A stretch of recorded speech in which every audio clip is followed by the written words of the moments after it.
जय हिंद दोस्तों। आज हम बात करने वाले हैं कि हमारे प्रिपरेशन में पूरे इस एसएससी के प्रिपरेशन के दौरान मुझे कितना टोटल टाइम लग गया।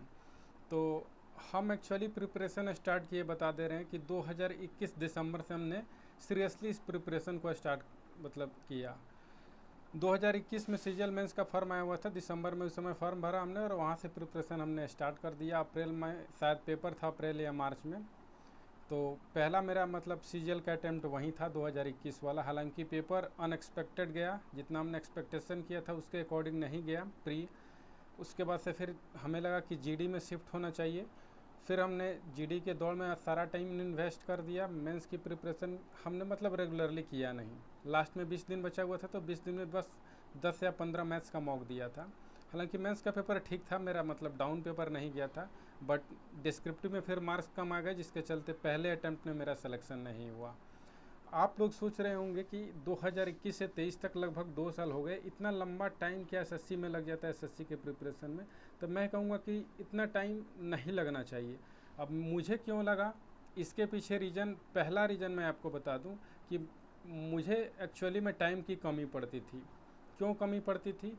क्योंकि हम खाना बनाते थे, दोनों टाइम अपना खुद से खाना बनाते थे। इसके अलावा शाम में डेली हम होम ट्यूशन कराने जाते थे, जो कि 2 किलोमीटर जाना था, 2 किलोमीटर आना था। हम पैदल ही जाते थे, आते थे मार्केट में, तो लगभग आधा घंटा जाने में और आधा घंटा आने में लग जाता था हमको। 1 घंटा तो ये हो गया, सवा सवा घंटा हम पढ़ाते थे। तो अब 2.5 घंटा और 1 घंटा 3.5 घंटा बड़ी पूरा थक जाता था। आते थे, फिर खाना बनाते थे रात में और खा के फिर पढ़ने बैठते थे। तो इससे क्या था कि एफिशिएंसी मेरा उतना नहीं आ पाता था जितना आना चाहिए था।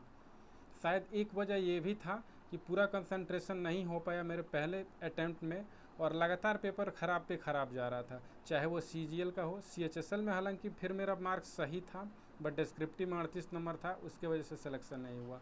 एमटीएस में भी 2 नंबर से सिलेक्शन नहीं हुआ, क्योंकि 6 नंबर मात्र जीके में था। इसके पीछे रीज़न ये था।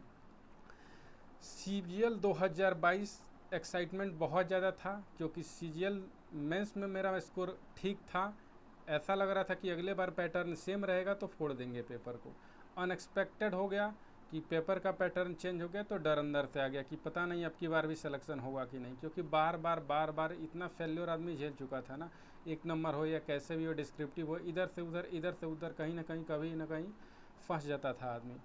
बट सीजीएल 2022 जब आया, उस समय सेम टाइम पे सीपीओ पैरेलल में चल रहा था। हमें लगा कि सीपीओ में कंपटीशन थोड़ा डाउन है, तो मुझे उस साइड शिफ्ट होना चाहिए।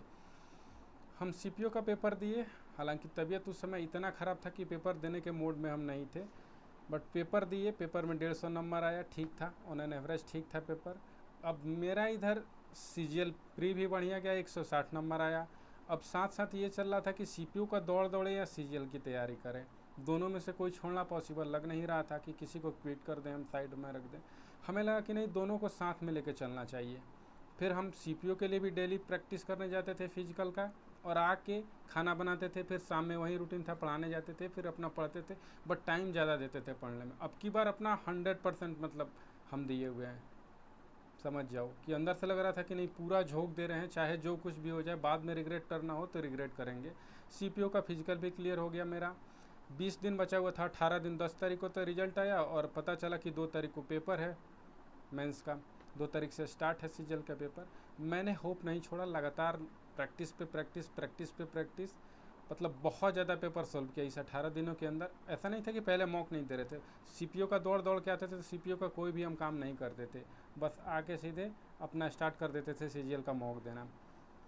तो ये प्रोसेस चलता रहा। कॉन्फिडेंस था कि कहीं ना कहीं हाँ पेपर आसान आए, या पहले वाले पैटर्न का मैंने पूरा एकदम धजिया उड़ा दिया था, चाहे इंग्लिश हो, चाहे वो मैथ हो, चाहे वो रीजनिंग हो। प्रीवियस ईयर का एक पेपर अटैम्प्ट किए थे जो टेक्स्ट बुक के द्वारा तैयार किया गया था, उसमें ऑल इंडिया 200 के अंदर मेरा रैंक था। 390 में शायद 355 या 60 मॉक टेस्ट में था। तो प्रीवियस ईयर मेरा एकदम पूरा कमांड में था।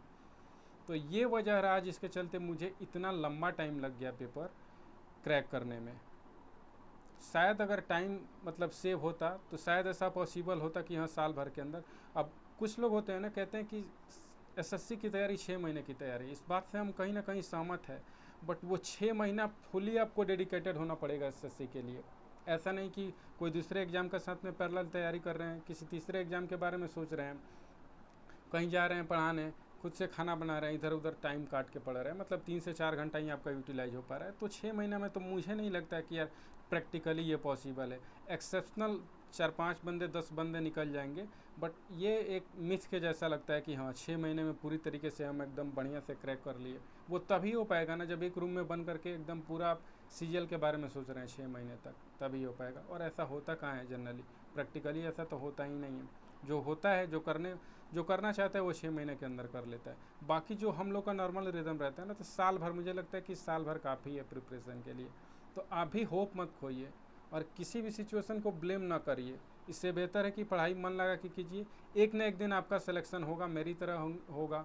बार बार फेल्योर झेले हुए थे, लेकिन अंदर से एक टाइम लग गया था कि नहीं अब वो समय आ रहा है जब मेरा सिलेक्शन हो जाएगा। लास्ट टाइम पे छोड़ना नहीं है भाई, तो समय से घबराना नहीं है। पेशेंस सबसे बड़ी चीज़ होती है प्रिपरेशन के दौरान, क्योंकि किसी भी गवर्नमेंट जॉब में सबसे ज़्यादा मायने रखता है कि आपका पेशेंस क्या है। पेशेंस लेवल बहुत बार टेस्ट होगा, बहुत बार टूटिएगा कि रिजल्ट नहीं हुआ, कैसे पेरेंट्स को बोलेंगे कि पापा इसमें भी नहीं हुआ है, मम्मी इसमें भी नहीं हुआ है। तो बार बार होप बना के आपको रखना पड़ेगा। तो घबराइएगा नहीं, सिलेक्शन आपका भी होगा। मन लगा के पढ़ते रहिए, जी जान लगा के कर दीजिए, अब की बार सिलेक्शन आपका पक्का हो जाएगा। चलिए, जय हिंद।